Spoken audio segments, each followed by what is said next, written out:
बनते नहीं, हुसैन बनते नहीं, खुदा खुदा बनाता है। तो तुम अपने बच्चों को कैसा बना रहे हो? हुसैन जिगर बड़ा है, जुल्म के खिलाफ खड़ा है। बयान करूं करबला थोड़ी सी? दिल लग रहा नहीं लग रहा है? करबला की बातें आपको याद रखनी चाहिए। हुसैन से यजीद का कोई जाती झगड़ा, यजीद से कोई झगड़ा जाती? भाई यजीद इमाम हुसैन का वोट चाहता था, बेयत। बेयत का मतलब वोट, हम इसे कुछ और माने में लेते हैं। इसका मतलब सीधा सीधा होता है वोट। मेरे हाथ पे बेयत मतलब मैंने यजीद को वोट दे दिया। यही तो वजह है कि आज के यजीद को कोई हुसैनी वोट नहीं देता है। हुसैन का करम है उसको। हुसैन ने फरमाया मैंने वलीद, यजीद ने कहा हुसैन इब्ने अली से, इब्ने अब्बास से, अब्दुल्ला बिन अब्बास से, अब्दुल्ला बिन जुबैर से और अब्दुल्ला बिन उमर से, इन चारों से मेरी बैत लो।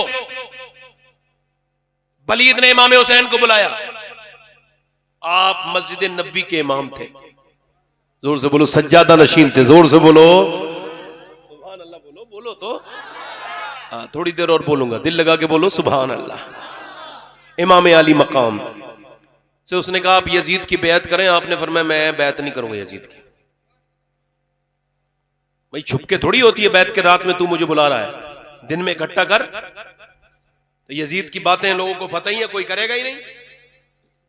तो इमाम हुसैन जब जाने लगे ना, तो वो मरवान का बेटा बैठा था, लांती का बेटा लांती, वो कहने लगा हुसैन को रोको, इन्हें कत्ल कर दो, अगर चले गए तो फिर कभी नहीं मिलेंगे।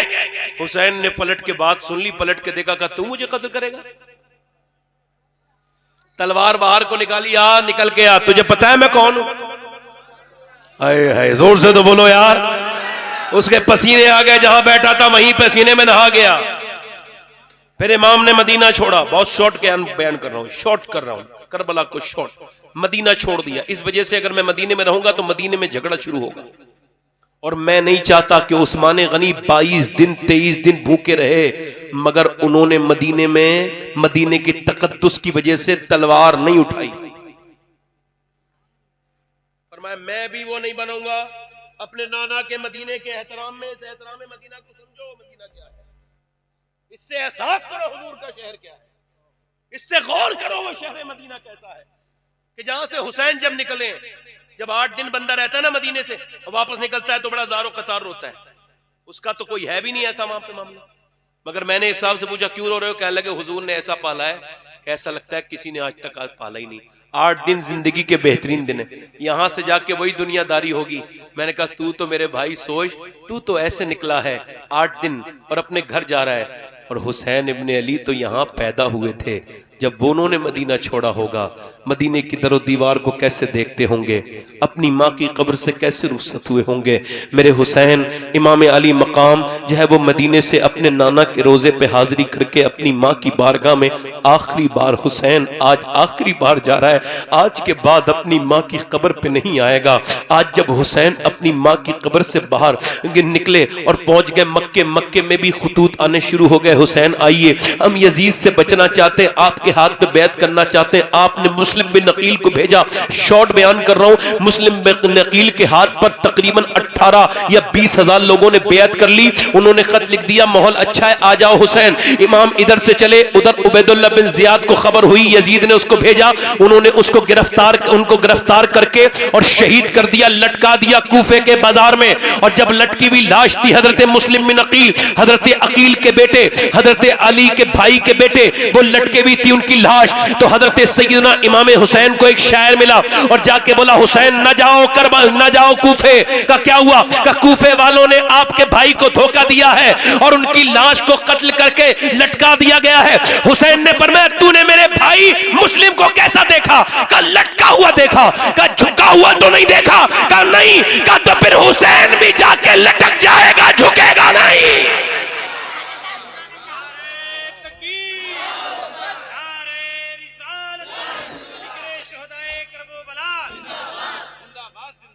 झुकेगा? झुकेगा? हुसैन करबला के मैदान में गए और सुनो, जब आप रास्ते में चलते गए तो आपको रोक लिया गया, हुर ने रोका, हुर बिन रियाही। ये हुर कौन है? वही जो बाद में हुसैन के, समझ रहे? 3 नमाजें पढ़ी हैं इसने इमाम हुसैन के पीछे। उसके बाद सुनो सैयदा ज़ैनब से, तवज्जो करना। सैयदा ज़ैनब ने इमाम हुसैन से कहा, ए हुसैन सब रोक नहीं रहे, आप रुके क्यों नहीं? और करबला में आके क्यों रुके हैं? आप रुक जाते, सब रोक रहे थे, मदीने में रोक रहे थे, मक्के में लोग रोक रहे थे, आप क्यों नहीं रुके? तो आपने फरमाया मैं रुक जाता मेरी बहन, मैंने ख्वाब में अपने नाना को देखा। और नाना ने फरमाया हुसैन तुमने रुकना नहीं है, क्योंकि अगर तुम आज पीछे हट गए तो यजीद और दुनिया में आएंगे, तो उनके लिए कोई नमूना तुम्हें बनना है, तुम्हें जाके उस जुल्म के खिलाफ खड़ा होना है। अगर तुम आज नहीं गए, हुसैन करना शहीद होता तो आज घर घर यजीद होता, आज घर घर। हुसैन ने फरमाया मैं जा रहा हूं। जब मोहनदास करमचंद गांधी, गांधी जी जिनकी नोट पे तस्वीर आती है, तवज्जो है कि नहीं है? गांधी जी ने पूछा ब्रिटिश एम्पायर के खिलाफ जा रहे हो, क्या है आपके पास? इतना आपके पास ना तो कोई इतने आपके पास सामान है, ना ऐसी जंग के सामान है, आपके पास ये चरखा है और ये आपके हाथ में लाठी, इससे क्या होगा? कहने लगे मेरा दिल भी नहीं करता था, मुझे भी हिम्मत नहीं थी। का फिर मैंने नेल्सन मंडेला को पढ़ा, और नेल्सन मंडेला की किताब में मैंने हुसैन इब्ने अली को पढ़ा कि 72 खड़े हुए थे एक जालिम हाकिम के खिलाफ, तो 22,000 उसकी फौज थी, मगर 22,000 का नामो निशान करबला से मिट गया। 72 के खैमे अब भी करबला में लगे हुए हैं।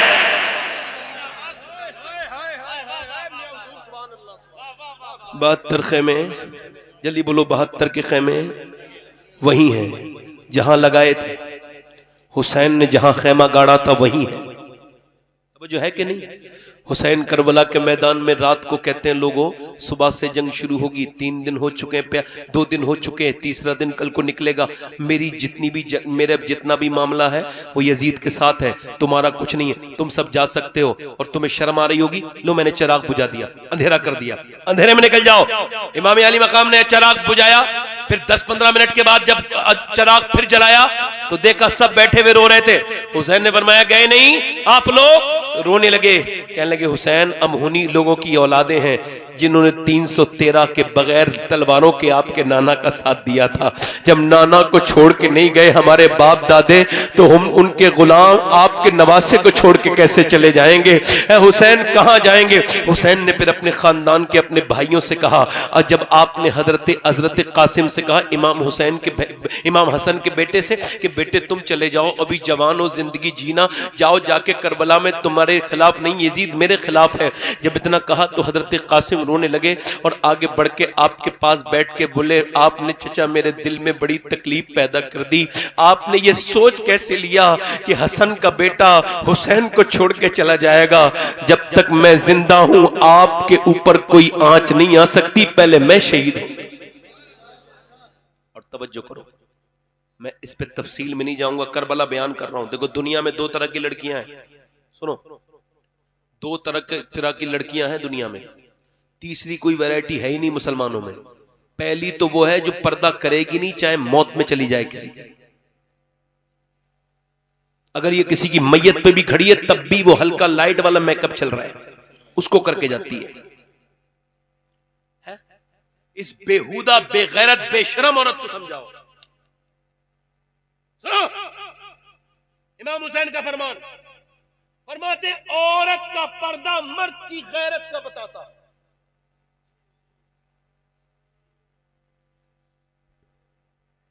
सुने मेरी बहनें, हो सके तो इस मिसाल को देख भी लें। ऐसे करके अपना हाथ खोल के वुजू कर रही है औरत, ठीक है, ऐसे करके। अब वहां गैर मर्द देख लेगा, ये अंदेशा है उसको, उस औरत को। अब अगर नहीं करेगी वुजू, नहीं अगर वुजू करेगी तो उसको नमाज पढ़नी है, और वुजू करेगी तो उसका जो हाथ है वो गैर लोग देख लेंगे, मजबूरी है, ऐसी जगह पानी है और कहीं पानी नहीं है। तो फुकहा ने लिखा वो औरत वुजू ना करे, तयम्मुम करके नमाज पढ़े।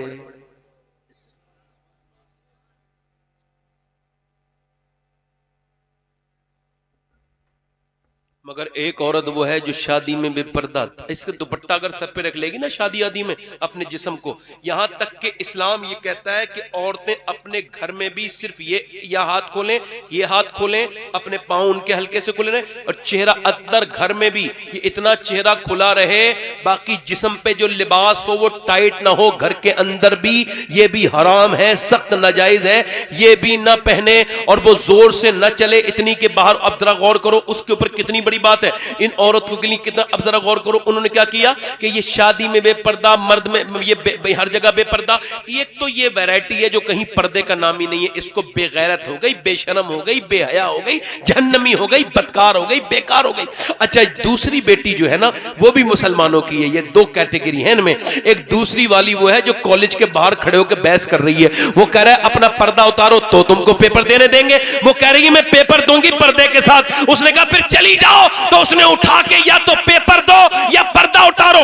उसने उठा के पर्दा जो उसका अपना जो उसके पेपर थे ना वो उसके मुंह पे मारे मास्टर के, बोले ले अपने पास रख, मैं तुझे दुनिया में राजी करने के लिए नहीं आई, मैं तो आमना के लाल को राजी करने के लिए आई हूं।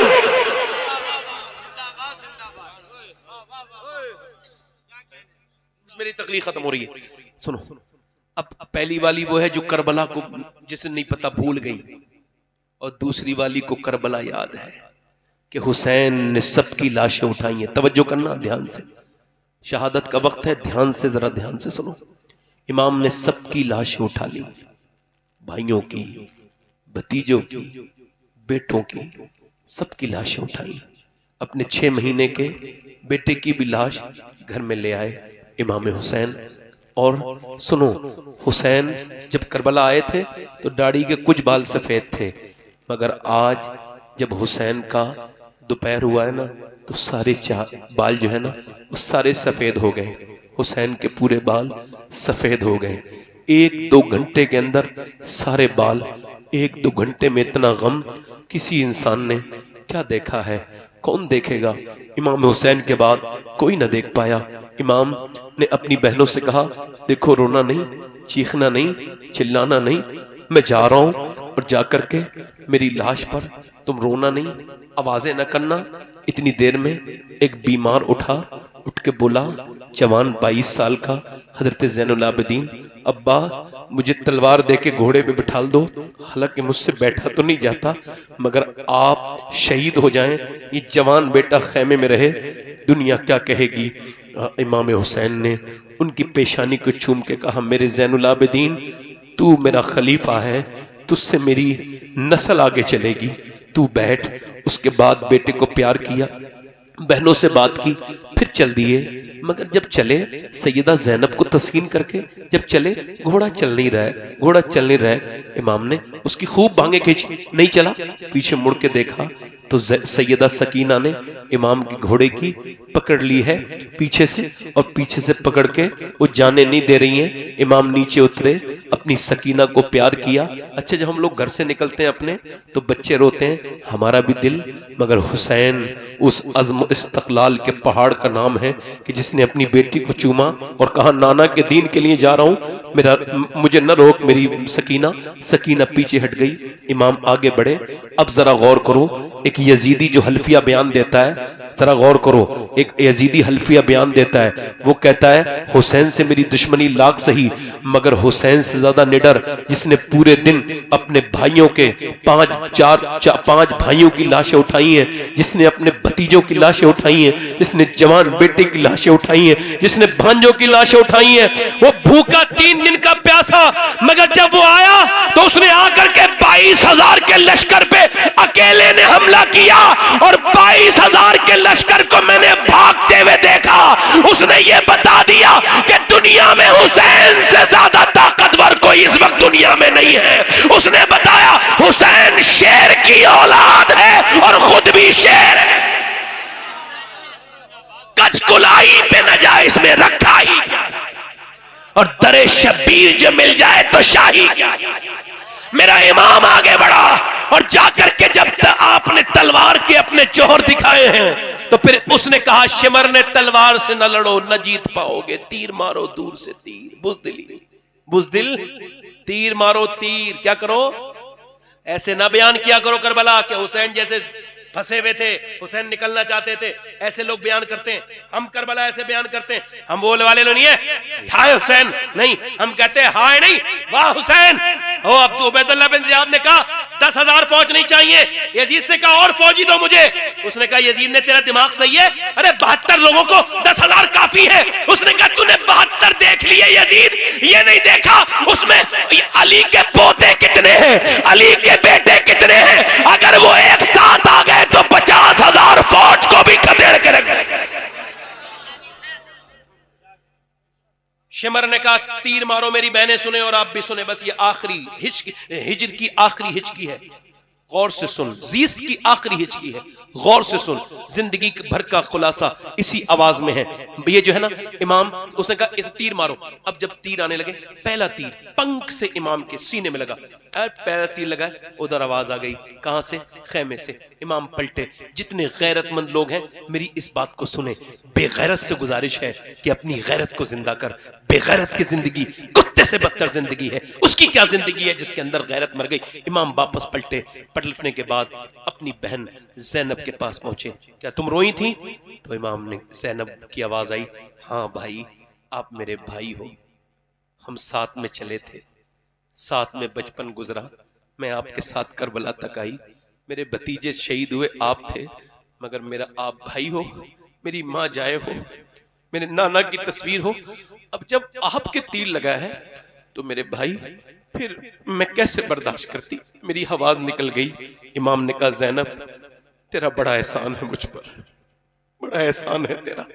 ज़ैनब दुनिया जब भाई और बहन के रिश्ते को याद करेगी तो तेरी तरह वफादार कायनात में दुनिया में दूसरी कोई बहन नहीं है जिसने अपने बच्चे दे दिए, अपना घर सब लुटा दिया अपने भाई की मर्जी पर।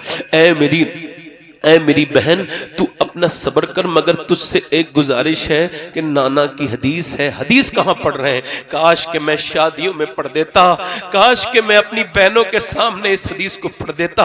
अगर मेरी बहनों को कोई ये पैगाम पहुंचाए तो हाथ जोड़ के ये मजलूम भाई उनसे कह रहा है हुसैन तीर सीने में लगा हुआ है, 3 दिन का भूखा प्यासा मेरे नबी का नवासा हदीस पढ़ रहा है और कहते हैं मेरी बहन आवाज बाहर नहीं जानी चाहिए। नाना की हदीस है कि औरत की आवाज भी औरत है, औरत की बाहर नहीं जानी चाहिए। ज़ैनब ने कहा ठीक है मेरे भाई। फिर हुसैन चल दिए। हुसैन जब चले तो अब तो तीरों की बारिश होने लगी, 1-2 तीर नहीं, हुसैन का पूरा जिस्म तीरों से जो है वो भर गया। इमाम अली मकाम के कई नेज़े भाले जिसे कहते हैं वो भाले घुसे गए, कई जिस्म पे कोई हिस्सा ऐसा नहीं है। अब घोड़े की जो जीन है ना, जीन पे बैठे आपकी लगाम पे जो आपकी पकड़ है वो कमजोर होने लगी। हुसैन के हाथ कमजोर हुए, हुसैन नीचे को जाने लगे। हुसैन जब नीचे को गए तो तारीख ने एक बात लिखी है, मुअर्रिख कहता है जब हुसैन नीचे को आए तो आपके लब हिल रहे थे और लब हिल रहे थे और हुसैन क्या कहते थे, इतने जख्मों के बाद गिरते हुए जमीन पर हुसैन दुआ मांग रहे थे और कहते थे अल्लाह मेरे नाना की गुनहगार उम्मत को बख्श देना मेरे रब, मेरे नाना की यानी मेरे जैसे खताकार को हुसैन ने उस घोड़े से नीचे आते हुए याद किया है मेरे हुसैन ने, मेरे इमाम ने। और मेरा इमाम फिर सजदे में गया है, मेरे इमाम ने फिर गिरने के बाद सजदे में सर रख के क्या कहा है, ऐ अल्लाह मैंने अपने भाइयों के जनाजे उठाए, मैंने अपने बेटों के उठाए, मेरा पूरा घर शहीद हो गया, मगर मैं तुझसे फिर भी राजी हूँ। तू क्या मुझसे राजी है? क्या तू हुसैन से राजी है मेरे मालिक? ऐसा दुनिया में कोई इतना हौसले वाला इंसान हुसैन के बाद पैदा नहीं होगा जो इतनी अल्लाह ने जिसको हौसला और इस्तक़लाल अता किया हो। मेरे हुसैन की शान का हाल यह है, हुसैन सजदे में जाके कहते हैं क्या मेरे रब तू मुझसे राजी है? अल्लाह व रहमतों ने आवाज दी, इस नवासे पर मोहम्मद मुस्तफा को नाज है, ऐसे बेटे पर अली और फातिमा को नाज है। हुसैन सजदे तो सबने किए मगर तेरा नया अंदाज है, तूने वो सजदा किया जिस पर खुदा को नाज है। ये पहला पैगाम हुसैन की तरफ से यह है कि करबला के मानने वालों अपनी मोटरसाइकिल के पीछे एक छोटी सी जानमाज भी रखो, जब नमाज का टाइम हो तो जानमाज बिछा के खड़े हो जाओ, जब नमाज का टाइम हो तो नमाज का तो अपनी नमाज जा नमाज उठा लो। इमाम ने उस नमाज को उसका कितना अहमियत आपको बताई है। मेरे इमाम ने सर सजदे में रख के अल्लाह का शुक्र अदा किया है और मेरे हुसैन की फिर गर्दन काटी गई है। कौन सी गर्दन? हुसैन जब पैदा हुए थे, हजरत सैयदा उम्मे सलमा कहती एक दिन हुजूर ने, हदीस सुनना, कहती एक दिन हुजूर ने दरवाजा बंद किया और कहा किसी को अंदर आने में देना। हुसैन आए तो मैंने अंदर जाने दिया। हुसैन हुजूर के सीने से चिपटे, हुजूर हुसैन की कभी नाक को छूए कभी पेशानी को छूए। मैंने कहा क्या हुआ हुजूर? फरमाया एक फरिश्ता करके ये पैगाम सुना के गया है और ये मिट्टी दे के गया है, आपके नवासे हुसैन को शहीद कर दिया जाएगा। मैं अपने हुसैन की शहादत के लिए दुआ करता हूँ, अल्लाह मेरे बेटे को सब्र अता करना। मेरे नबी दुआ, हुसैन अकेला कायनात में ऐसा शहीद है जो शहीद बाद में हुआ, जिसका गम मेरे हुजूर ने पहले ही किया, मेरे आका ने पहले ही किया। मेरे आका करीम मेरे रहमत आलम, एक अम्मी उम्मे सलमा फरमाती, सैयदा उम्मे सलमा उम्मुल मोमिनीन, मैंने देखा करबला की 10 मुहर्रम वाले दिन हुजूर ने को ख्वाब में, सरकार का ख्वाब सच्चा होता है, सरकार जिसके ख्वाब में आते हैं, सरकार किसी कुछ देते हैं, सरकार को यह पता होता है मैं किसके ख्वाब में जा रहा हूं सुन लेना। सैयदा उम्मे सलमा कहती है मैंने देखा हुजूर की जुल्फें जो है ना उस पर गर्द है और आपके हाथों में खून है, खून शीशी में खून है। मैंने पूछा हुजूर कहां से आए, गर्द कैसी है?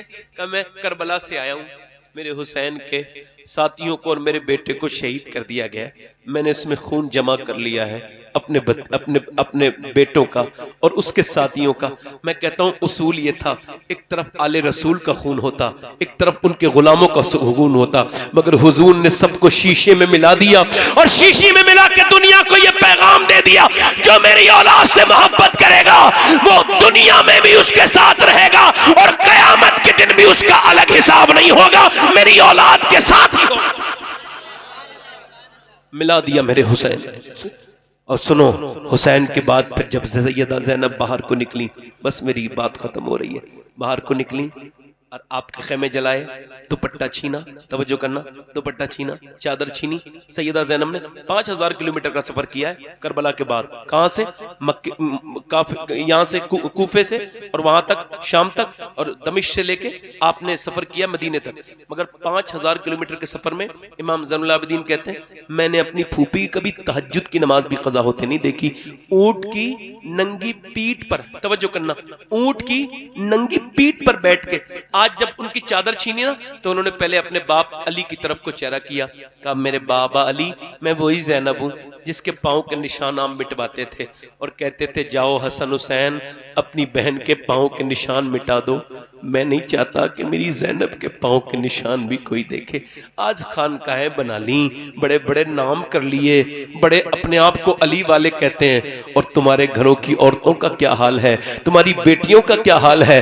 और कव्वालियों पर नाचने वालों, बेशरम बेगैरतों, तुम अपनी बहनों और बेटियों को भी तो देखो। अपने आप को अली कहने, अली वाला मौलाई कहने वालों, बदतमीजों, अजमेर के बेगैरत मुजाबिरों, अपनी बेटियों को तो देखो वो कैसा मुजरा सा कर रही है, नाच रही है। तुम्हारा अली से क्या ताल्लुक है? अली से उसका ताल्लुक है जिसके घर में शरीयत की पाबंदी होती है, अली उसके है जिसके घर में शरीयत की पाबंदी होती है। फिर सैयदा ज़ैनब ने अपने नाना मुस्तफा की तरफ को देखा और मदीने की तरफ को मुंह करके कहा नाना मैं वही ज़ैनब हूं, जब पैदा हुई थी तो आपकी आंख के आंसू मेरे गाल पर गिरे थे और फिर आप रोए थे और आपने फरमाया था ज़ैनब का चेहरा बिल्कुल अपनी नानी खतीजा की तरह है। आज आपकी बेटी की ज़ैनब के सर से चादर छीन ली गई है, मैंने बालों से पर्दा कर लिया है, मेरे नाना मुझसे नाराज ना होना, आप मुझे माफ कर देना। इमाम ज़ैनुल आबिदीन कहते हैं मैंने अपनी फूफी की तरह किसी ऐसी इतनी अजीम औरत नहीं देखी जैसी मेरी फूफी है। फरमाते हैं मैंने अपनी फूफी से एक दिन कहा ऐ मेरी फूफी, ये सजदे आपके करबला में होते रहे, भाई शहीद हो गए, आपके भांज बेटे शहीद हो गए, आप करबला में सजदा करती रही, पर्दा करती रही, ये कहां से सीखा? कह लगी किसी और से नहीं, अपनी मां फातिमा ज़हरा से मैंने सजदे सीखे हैं, पर्दा भी उन्हीं से सीखा है। आज के बाद जब कोई करबला बयान करे अधूरी ना करे, पूरी करे। करबला का हुसैन अगर लाजवाब है तो करबला की ज़ैनब का भी कोई जवाब नहीं मिलता। अगर करबला का नवासा लाजवाब है तो नवासी ज़ैनब भी लाजवाब है। अगर करबला के हुसैन ने सजदा बचाया है तो ज़ैनब ने पर्दा बचाया। बस ये मेरी तकरीर थी। हक के साथ हो जाओ, बातिल से बचो। ये देखो वक्त हो गया, मुझे 1.5 घंटा हो गया बोलते हुए, आपको एहसास तो नहीं हुआ? अगर फिर कहता हूं मेरे दोस्तों, मौत का कोई भरोसा नहीं। इमाम हुसैन फरमाते हैं जो फितन के दौर में, इमाम अली मकाम का फरमान सुनो, फरमाते हैं जो फितन के दौर में औरत पर्दा करेगी वो उसका पर्दा कयामत के दिन शहीदों से खून से बेहतर होगा, फजीलत वाला होगा। इंशाअल्लाह अपने हाथ उठा के बताओ कौन कौन हुसैन के नाम पे अपने रब से तौबा करने के लिए तैयार है और जान दे देगा। दोनों हाथ उठा के बताएं। नीचे बैठो। देखो कभी कभी रोया करो अपने रब के सामने। एक आदमी किफल था, रोज नई लड़की बुलाता था। एक दिन लड़की आई, हुजूर फरमाते हैं नई लड़की हर रात जिना करता था। एक दिन आई एक लड़की तो रोने लगी। इसने कहा क्यों रो रही? पैसे नहीं मिले? कहा पैसा सब कुछ थोड़ी होता है, ईमान भी तो कुछ होता है। क्या हुआ? कहा मेरे बहन भाई भूखे हैं, इस वजह से आई हूँ, बाप नहीं है, और यही कह रही हूँ मालिक अगर बहन भाई भूखे ना होते तो कभी जिस्म न बेचती, माफ कर देना। ऐसी रोई सिसक सिसक, मालिक मजबूर बंदी हूँ, माफ कर देना। इस जिना पर, इस बुराई पे रोई। उसके रोने से उसका दिल धुल गया। वो जो लड़का था ना किफल, बदकार, जा मैं तुझे अपनी बहन बनाता हूँ। पैसे लेके चली गई। ये सजदे में गिर के बोला मालिक अगर वो एक बार आई थी, हाथ तक नहीं लगवाया उसने, और कितनी रोई है, कितना डरती है तुझसे, और मैं कितना पापी हूँ, मैंने तो कितनी इज्जतों पे डांके डाले। अगर मेरे जैसा गुनहगार कोई नहीं तो तेरे जैसा करीम भी कोई नहीं, मुझे माफ कर दे। वो रो रो के ना ऐसा रोया, मर गया, उसकी रूह निकल गई। कोई उसका जनाजा उठाने के लिए तैयार नहीं था। अल्लाह ने फरिश्तों को भेजा सुबह को। दुनिया वालों को राजी ना करो, अल्लाह को राजी करो। फरिश्ते उसके दरवाजे पे बड़े बड़े लफ्जों में लिख के गए, इन्नल्लाह कद गफर लिल किफले, अल्लाह ने किफिल को बख्श दिया है, उसकी मगफिरत फरमा दी है। क्यों? क्योंकि रात में उसने अपने रब से सिलेंडर कर दिया था, आत्मसमर्पण कर दिया था, अल्लाह के सामने अपने आप को झुका दिया।